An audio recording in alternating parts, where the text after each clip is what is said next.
아멘. 오늘 우리는 사랑의 홍수의 시대를 살아가고 있습니다. 정말 과연 그렇습니다.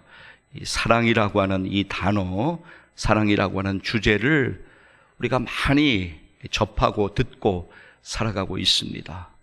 인터넷도 그러하고 TV나 책, 또 세상의 노래들, 사랑에 관한 주제들이 많이 있습니다.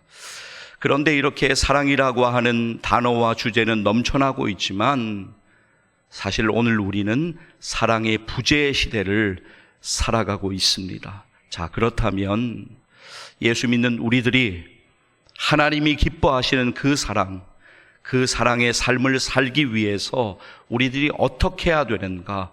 오늘 본문 말씀을 통해서 우리가 함께 은혜를 나누고 우리에게 주시는 말씀을 믿음으로 붙들기를 간절히 소망합니다.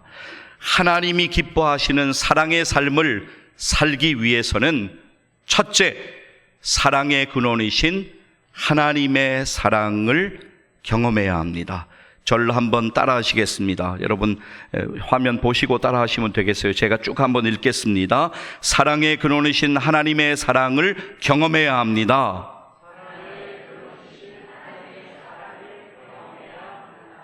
아멘. 그렇습니다. 왜 그렇습니까? 사랑의 근원은 하나님이시기 때문에 그렇습니다. 오늘 우리의 본문 12절 말씀을 여러분 한번 같이 보실 터인데요, 성경이나 화면 보시면서 같이 한번 읽도록 하겠습니다. 어느 때나 하나님을 본 사람이 없으되 만일 우리가 서로 사랑하면 하나님이 우리 안에 거하시고 그의 사랑이 우리 안에 온전히 이루어지느니라. 아멘. 여러분, 하나님의 사랑은 도대체 어떤 사랑입니까?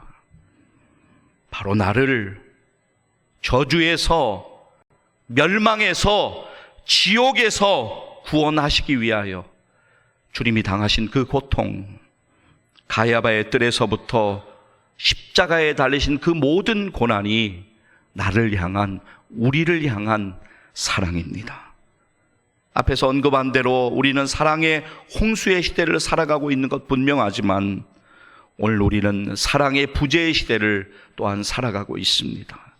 그러나 오늘 우리가 우리를 사랑하신 하나님의 그 사랑을 다시 우리가 기억하고 다시 붙잡고 그 사랑을 경험할 수 있다면 우리는 하나님이 기뻐하시는 사랑의 삶을 살아가게 될 것을 믿습니다.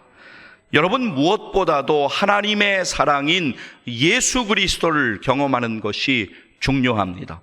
로마서 5장 8절은 우리에게 이렇게 말씀합니다. 우리가 아직 죄인 되었을 때에 그리스도께서 우리를 위하여 죽으심으로 하나님께서 우리에 대한 자기의 사랑을 확증하셨느니라. 아멘.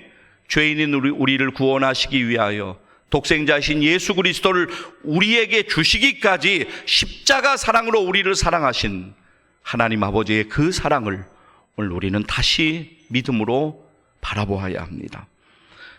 본문 요한일서 4장 9절 바로 다음 절인 10절, 11절 말씀, 10절과 11절 말씀 우리 같이 읽도록 하겠습니다. 사랑은 여기 있으니 우리가 하나님을 사랑한 것이 아니요 하나님이 우리를 사랑하사 우리 죄를 속하기 위하여 화목 제물로 그 아들을 보내셨음이라. 사랑하는 자들아, 하나님이 이같이 우리를 사랑하셨은즉 우리도 서로 사랑하는 것이 마땅하도다. 아멘. 그렇습니다. 여러분, 우리는 서로 사랑해야 하고 사랑의 삶을 살아야 합니다. 왜 그렇습니까? 그것이 우리를 향하신 하나님의 분명한 뜻이기 때문에 그렇습니다. 사랑하는 여러분, 사랑의 근원이신 하나님의 그 사랑을 더욱 깊이 경험하시고 하나님이 기뻐하시는 사랑의 삶을 살아가시기를 주의 이름으로 간절히 축복합니다. 하나님이 기뻐하시는 사랑의 삶을 살아가기 위해서 둘째, 예수 그리스도의 십자가 사랑을 기억하고 사랑을 실천해야 합니다. 제가 한번 쭉 읽겠습니다. 저를 따라서 한번 읽으시겠습니다. 예수 그리스도의 십자가 사랑을 기억하고 사랑을 실천해야 합니다.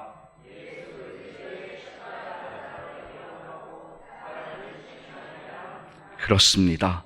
오늘 우리의 본문 요한일서 4장 9절 말씀, 이제 우리 같이 한번 읽도록 하겠습니다. 함께 읽습니다. 하나님의 사랑이 우리에게 이렇게 나타난 바 되었으니 하나님이 자기의 독생자를 세상에 보내심은 그로 말미암아 우리를 살리려 하심이라. 아멘. 할렐루야. 하나님의 말씀을 믿음으로 붙드십시오. 우리에게 나타난 하나님의 사랑이 바로 십자가 사랑입니다. 십자가 사랑을 통하여 우리는 참된 사랑이 무엇인지를 분명히 보게 됩니다. 오늘 우리는 다시 예수 그리스도의 십자가 사랑을 기억하고 그 은혜를 붙들고 그 사랑을 근거로 사랑하는 삶을 살아가야 합니다. 에베소서 5장 1절로부터 2절 말씀 읽어드리고 싶습니다. 그러므로 사랑을 받은 자녀같이 너희는 하나님을 본받는 자가 되고 그리스도께서 너희를 사랑하신 것 같이 너희도 사랑 가운데서 행하라. 그는 우리를 위하여 자신을 버리사 향기로운 제물과 희생 제물로 하나님께 드리셨느니라. 아멘. 요한일서 3장 23절 화면 보시면서 여러분이 한번 크게 읽도록 하겠습니다. 함께 읽겠습니다. 그의 계명은 이것이니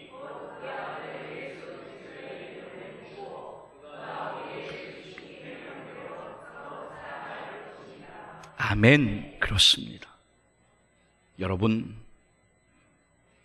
오늘 말씀 우리가 잘 아는 말씀일 수 있습니다.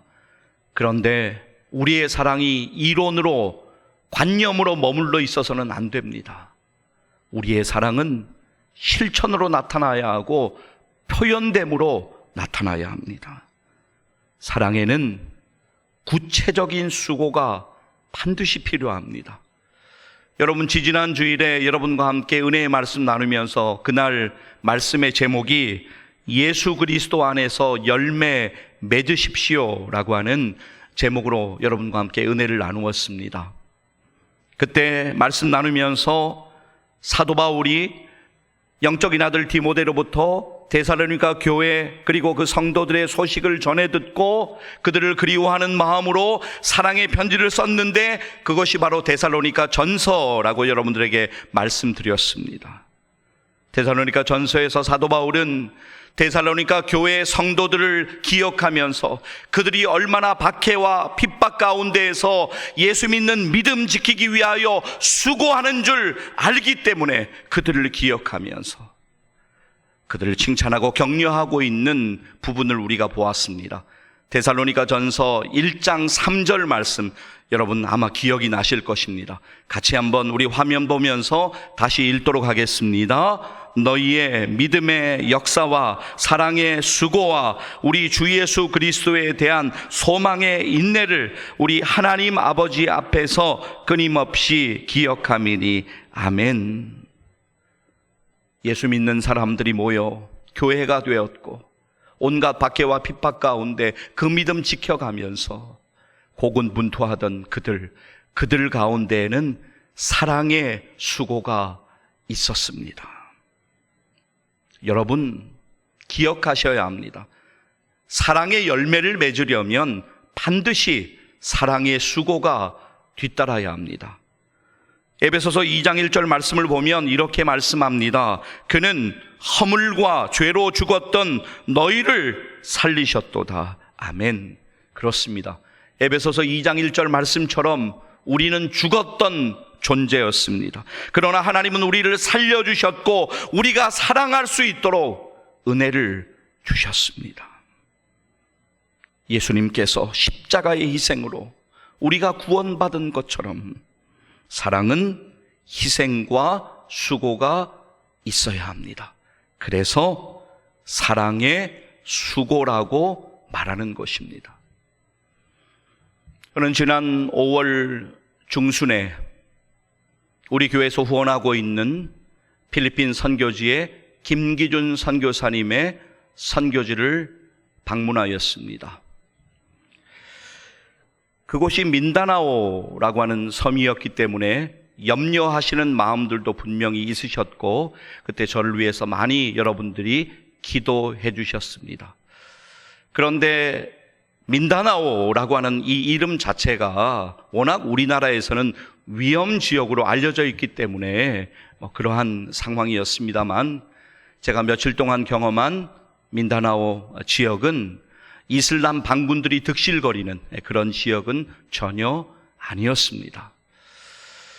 이번에 디폴로그라고 하는 시를 방문해서 김기준 선교사님이 사역하시는 사역의 현장을 돌아보며 특별히 함께 동력하시는 필리핀 현지 목사님들 그리고 동력자들 함께 만나서 기도하고 또 함께 식사하며 교제하며 준비해간 사랑의 선물을 전달하는 그런 시간을 가질 수가 있었습니다. 필리핀 세부라는 곳에 일단 도착을 해서 그곳에서 작은 비행기를 다시 타고 1시간 정도 비행하여서 디폴로그라고 하는 시에 도착을 했습니다. 디폴로그 공항은 마치 아주 오래된 우리나라의 시골 정류장 같은 그런 아주 작은 그러한 공항이었습니다. 선교사님을 그곳에서 만나서 이제 선교사님과 함께 반갑게 인사하고 선교사님 차로 출발을 하려고 하는데 당황되는 일이 벌어졌습니다. 선교사님 차가 시동이 잘 걸리지가 않았고 몇 번 만에 시동이 걸려서 출발하게 되었습니다. 디폴로그 시를 중심으로 김기준 선교사님께서 그동안 참 애써서 수고하시며 하나님 은혜로 감당해온 여러 사역들을 돌아볼 수가 있었습니다. 그런데 지난번에도 한번 제가 말씀드렸지만 정말 가서 제가 확인을 해보니까 한국인 가정이 한 가정도 안 가세요. 진짜 디폴로그라고 하는 그 시에 한국인 가정이 한 가정도 살지를 않으세요. 그러한 곳에서 예수 그리스도의 십자가 복음 전하기 위해서 참으로 애쓰고 땀 흘리며 수고하고 있는 김기준 선교사님, 그간 여러 가지 많은 어려움도 있었고 고비도 있었지만 하나님의 은혜로 지금까지 붙들어 주셨고 또 여러 상황 가운데 하나님께서 지금까지 인도해 주셨습니다. 그 후에 며칠 동안 선교사님과 함께 선교사님의 인도를 받아서 선교의 여러 현장을 방문하는 그런 상황 가운데 선교사님의 선교 차량이 정말 많은 문제가 있음을 제가 직접 경험할 수가 있었습니다. 저도 될 수 있으면 선교의 현장이나 또 교회 여러 상황 가운데 사진으로 좀 남기고 싶어서 그런 상황이 되면 핸드폰을 꺼내서 사진을 좀 남기려고 하는 그러한 마음이 있습니다만은 한 번은 선교사님 차량 앞부분에서 연기가 막 나는 거예요. 그 집 앞에 도착을 했는데 그래서 선교사님이 이제 차량 앞 후드를 여는데 제가 가까이서 지켜보기가 조금 겸연쩍더라고요. 그래서 조금 몇 발짝 멀리서 지켜보다가 연기가 나는 상황에 선교사님이 물통을 들고 와서 고군분투하는 그런 상황 가운데 그냥 떨어져 있을 수는 없어서 제가 이렇게 가까이 가서 머리를 들이밀고 차량 앞 후드의 상황을 보았습니다. 제가 지금까지 본 그런 상황과 전혀 달랐습니다. 한국에서 그런 차량의 안의 상황을 본 적이 없습니다. 낡았다라고 하는 표현이 무색하게 거의 썩어 있는 안의 모든 상황을 보게 되었습니다. 그런데 그때 제가 핸드폰을 도저히 꺼내서 사진을 찍을 수가 없겠더라고요. 왜냐하면 그 상황이 선교사님에게 큰 미안함이 될 수도 있겠다라고 하는 생각이 들었습니다. 그렇게 시간이 지나갔습니다. 여러분, 선교의 상황에서 차량은 참으로 중요합니다. 적어도 차량이 안전해야 합니다. 적어도 차량이 가다가 서지는 않아야 합니다. 적어도 고장 났으면 고칠 수 있어야 합니다. 제 말을 지금 들으시면서 어떤 분은 생각할 수 있습니다. 아니, 정비소에 가서 돈 주고 고치면 되지 않느냐라고 말씀하실 수 있습니다. 그런데 그런 상황이 전혀 아닙니다. 필리핀은 자국에서 차량을 생산하지 않기 때문에 차량 가격이 참으로 비쌉니다. 새 차는 생각도 할 수가 없습니다. 중고 차량을 놓고 간절히 기도하고 있습니다. 여러분에게 이 자리를 빌어서 부탁드립니다. 그 일을 위해서 함께 기도해 주십시오. 그리고 여러분, 우리 김기준 선교사님 선교 차량 헌금으로 한 번 하지 마시고 2번, 3번 금액에 매이지 마시고 기도하는 마음으로, 사랑의 마음으로 헌금해 주시길 바랍니다. 여러분, 예수 그리스도의 십자가 사랑을 날마다 기억하시고, 선교사님 선교 차량이 문제가 아닙니다. 여러분의 삶 가운데서, 모든 일들 가운데 하나님이 기뻐하시는 사랑의 수고를 다하며 사랑의 삶을 살아가시면서 하나님께 영광 돌리는 여러분 다 되시기를 주의 이름으로 간절히 축복합니다. 하나님이 기뻐하시는 사랑의 삶을 살아가려면 3번째, 성령님을 의지해야 합니다. 오늘 우리의 본문 요한일서 4장 13절 말씀 마지막 절인데요, 함께 좀 읽도록 하겠습니다. 함께 읽습니다. 그의 성령을 우리에게 주심으로 우리가 그 안에 거하고 그가 우리 안에 거하시는 줄을 아느니라. 아멘. 성령님으로 말미암아 우리는 하나님의 사랑을 경험하게 되었습니다. 우리가 우리의 힘으로, 우리의 의지로 사랑하려고 무단히도 애쓰고 노력하지만 다 실패합니다. 하나님의 은혜 아니면, 성령께서 우리와 함께 하시지 않으면 우리는 온전한 사랑을 결코 행할 수 없습니다. 성령님은 지금도 우리에게 사랑할 수 있는 힘과 능력을 공급해 주십니다. 성령의 도우심으로 우리는 사랑할 수 있습니다. 그리고 사랑해야 합니다. 여러분, 사도행전 2장 42절로부터 47절까지 보시면 당시에 성도들이 함께 모여서 마가 요한의 다락방에서 성령 충만함의 놀라운 역사를 체험한 이후에 그들의 삶이 어떻게 변했는지, 그들의 삶의 근원이 근본적으로 어떻게 변했는지 성경은 우리에게 분명하게 말씀하고 있습니다. 여러분, 화면을 보시면서 함께 좀 읽기를 원하는데요, 사도행전 2장 42절로부터 47절까지의 말씀 우리 같이 한번 읽도록 하겠습니다. 함께 읽습니다. 그들이 사도의 가르침을 받아 서로 교제하고 떡을 떼며 오로지 기도하기를 힘쓰니라. 사람마다 두려워하는데 사도들로 말미암아 기사와 표적이 많이 나타나니 믿는 사람이 다 함께 있어 모든 물건을 서로 통용하고 또 재산과 소유를 팔아 각 사람의 필요를 따라 나눠주며 날마다 마음을 같이하여 성전에 모이기를 힘쓰고 집에서 떡을 떼며 기쁨과 순전한 마음으로 음식을 먹고 하나님을 찬미하며 또 온 백성에게 칭송을 받으니. 아멘. 그렇습니다. 초대교회 공동체의 특징을 말하라면 한마디로 사랑의 공동체라고 여러분들에게 말씀드릴 수가 있습니다. 사랑하는 여러분, 우리가 아무리 몸부림치더라도 온전히 사랑할 수 없습니다. 성령님의 도움으로, 성령님의 함께 하심으로 우리는 사랑할 수 있음을 믿습니다. 성령님께서 우리에게 능력 주시고 한계를 뛰어넘는 믿음 주실 것을 믿습니다. 성령을 의지해서 사랑하면 우리가 지금까지 사랑하지 못했던 그 일을 우리는 반드시 은혜로 경험하게 될 것입니다. 성령님의 도움을 받아서 날마다 여러분의 삶에 하나님을 기쁘시게 하는 그러한 사랑의 삶을 살아가시기를 주의 이름으로 간절히 축복합니다.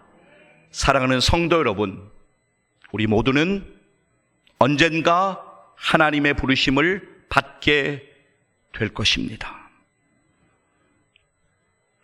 인생을 살아가는 과정 이상 중요한 것이 바로 인생을 마무리하는 그 순간입니다. 그런데 그 마무리하는 순간, 인생을 얼마나 오래 살았는가 하는 것은 그렇게 중요한 질문이 아닙니다. 그 순간 중요한 질문은 우리가 인생을 어떻게 살았는가 하는 질문일 것입니다. 우리의 인생은, 우리의 인생의 주인 되시는 하나님께서 우리에게 영광 받으시려고, 하나님의 뜻을 이루시려고 우리에게 맡겨주신, 우리에게 허락하신 시간이 바로 인생인 것을 믿습니다. 그렇다면 인생에서 가장 중요한 것은 하나님의 뜻을 이루어 드리는 것입니다. 내가 어떻게 하나님께서 나에게 원하시는 뜻을 이루어 드리고 하나님께로 돌아갈 것인가, 우리는 생각해야 합니다. 사랑하는 성도 여러분, 이제 말씀을 맺으려고 합니다. 우리에게는 하나님이 주신 사랑의 사명이 분명히 있습니다. 이론을 우리가 잘 알고 있습니다. 그런데 실천하기가, 사랑에 수고하기가 너무 어렵습니다. 그러나 우리가 기도할 때 하나님 우리를 도와주시고 성령께서 우리 가운데 은혜 주실 것을 믿습니다.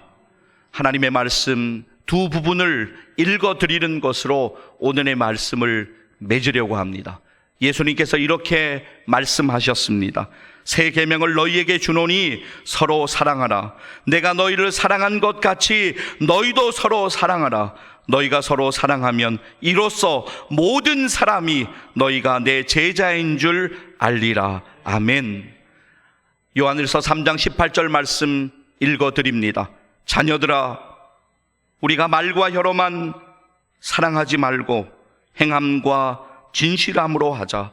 자녀들아, 우리가 말과 혀로만 사랑하지 말고 행함과 진실함으로 하자. 자녀들아, 우리가 말과 혀로만 사랑하지 말고 행함과 진실함으로 하자. 사랑하는 성도 여러분, 사랑 어렵지만 그러나 하나님이 기뻐하시는 사랑의 수고를 감당하시며 하나님이 기뻐하시는 사랑의 삶을 살아가시며 하나님께 영광 돌리시는 여러분의 믿음의 생애 되시기를 주의 이름으로 간절히 축복합니다. 기도하시겠습니다.